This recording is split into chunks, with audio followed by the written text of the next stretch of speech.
Lenora. Lenora is different from others. Years of perfect stitching experience. Lenora linen, cotton cloth and stitching. Pandikad Road, Vandoor. കഴിഞ്ഞ ദിവസം മരിച്ച ആദിവാസി യുവാവിന്റെ മൃതദേഹം റോഡരികിൽ കിടത്തിയത് 3 മണിക്കൂർ. പോസ്റ്റ്മോർട്ടത്തിന് നിലമ്പൂർ ജില്ലാ ആശുപത്രിയിലേക്ക് കൊണ്ടുപോകാൻ ആംബുലൻസ് ലഭിക്കാത്തതിനെ തുടർന്നാണ് 3 മണിക്കൂർ മൃതദേഹം റോഡിനോട് ചേർന്ന റബ്ബർ തോട്ടത്തിൽ അനാഥമായി കിടത്തേണ്ടി വന്നത്. പട്ടികവർഗ വികസന വകുപ്പിന്റെ അലംഭാവമാണ് കാരണമെന്നാണ് ആരോപണം.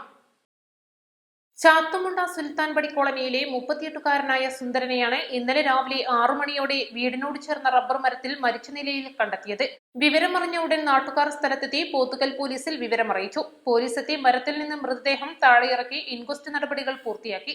ഇതിനിടയിൽ പഞ്ചായത്ത് അംഗം നിലമ്പൂർ ട്രൈബൽ എക്സ്റ്റൻഷൻ ഓഫീസറെ വിളിച്ച് ആംബുലൻസ് ശരിയാക്കി തരണമെന്ന് ആവശ്യപ്പെട്ടു. എന്നാൽ തങ്ങൾക്ക് ഇതിനുള്ള ഫണ്ടില്ലെന്നും ആദിവാസി വിഷയവുമായി ബന്ധപ്പെട്ട് സ്ഥിരമായി ഓടുന്ന ആംബുലൻസ് ഡ്രൈവറുടെ മൊബൈൽ നമ്പർ നൽകുകയും ചെയ്തു.